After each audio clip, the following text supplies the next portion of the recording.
Bakit kaya mas marami sa mga tao na mas iniisip ang bukas kaysa ngayon?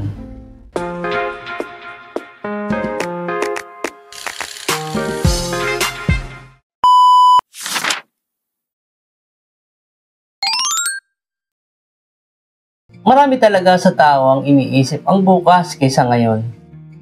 At may ilang dahilan kung bakit. Magandang araw mga kanego. Ako po si Lorenzo Binay Manalo. At sa video na to, pag-usapan natin ang mga dahilan kung bakit marami ang nag-iisip ng bukas kaysa ngayon. Kaya tara, simulan na natin. Narito ang ilan sa mga dahilan. Una, takot sa kinabukasan. Marami ang natatakot kung ano ang mangyayari bukas. Tungkol sa pera, tungkol sa trabaho, tungkol sa negosyo, o tungkol sa pamilya. Kaya imbis na mag-focus sa kasalukuyan, puro what if ang iniisip. Marami silang masyadong alalahanin na hindi pa man naman nangyayari ang problema, ay pinoproblema na nila. Kumbaga, advance sila mag-isip. Iniisip nila kung ano kaya ang mangyayari, kaya nagkakaroon sila ng takot. At ang pangalawa, kultura ng sigurista. Sa kultura natin, lagi tayong pinapayuhan na mag-ipon, maghanda para bukas. Maganda naman ito. Pero minsan, sumusobra na kaya nakakalimutan ang kasalukuyan. Nakakalimutan natin kung gaano kahalaga ang kasalukuyan ngayon. Kaya dyan nasasayang ang ating panahon sa sobrang kakaisip sa darating na bukas. Hindi naman masama ang mag-isip, pero kung sobra, hindi na yan maganda. Pangatlo, kakulangan sa contentment. Laging ang pakiramdam ay kulang. Kahit anong meron, iniisip agad kung paano ang susunod na hakbang. Mga kanego, totoo naman na lagi tayong kulang. Na para bang kahit anong meron tayo ngayon, lagi nating iniisip ay kung ano ang kulang. Ang dapat nating tandaan ay kung ano ang meron tayo ngayon na po pwedeng magamit natin para bukas sa darating na panahon.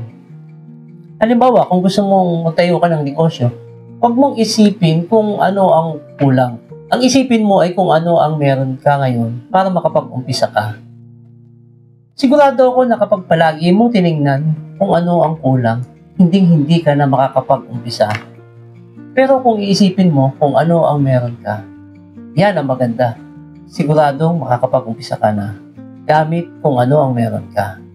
At ang pang-apat, pressure ng lipunan. Nape-pressure tayo ng lipunan dahil sa social media, dahil sa trabaho, at sa expectations ng iba. Parang laging may hinahabol. Kaya bihirang mag-post at magpasalamat. Pasalamat tayo sa ngayon. Likas na sa atin ang pagiging mapagkompetensya, ang pagiging mapagkumpara sa tagumpay ng iba. Kaya madalas napipressure tayo. Pinipressure natin ang ating sarili.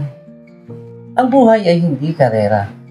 Kaya dapat maging masaya ka sa tagumpay ng iba. At ang tagumpay mo ay malapit na. Tuloy mo lang at magsikap ka. Sigurado ko, darating na yun. At ang panglima na dahilan kung bakit iniisip natin ang bukas ay ang pagkapit natin sa ating bukas at pangarap. Hindi rin naman laging masama na iisipin natin ang bukas dahil doon nakatali. Kasi doon nakatali ang ating pangarap. Walang masamang mangarap, walang masama doon. Ang problema ay kung doon na lang nakatali ang ating atensyon. Dapat din nating tandaan na hindi rin mangyayari ang bukas. Ang ating mga hangarin sa buhay, ang ating mga pangarap, kung hindi natin gagalingan sa kasalukuyan. Mga kanego, maganda ang magplano para bukas. Pero dapat tandaan, ang bukas ay hindi darating kung hindi natin aalagaan ang ngayon.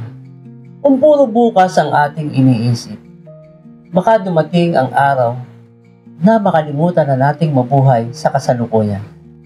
Huwag kang mag-intay na napakarami mo pang naipundar bago ka pa mag-enjoy. Kasi maraming tao ang naghihintay ng perfect time bago sila mag-enjoy. Hindi na nila namamalayan na lumilipas na ang panahon. Pwede natin itong gawing simple at makabuluhan. Magplano para bukas. Pero matutong magpasalamat at mag-enjoy sa ngayon. Dahil ang ngayon ay hindi na mauulit. At ang tunay na yaman ay hindi lang nasusukat sa pera o ari-arian, kung hindi sa mga alaala at kasiyahan na ating nadarama habang tayo nabubuhay pa. Maraming salamat sa pagtapos mo ng video ko na to. Muli, ako po si Lorenzo Binay Manalo, ang inyong kanego, at ang gusto ko ay magsama-sama tayong umasenso. And God bless you!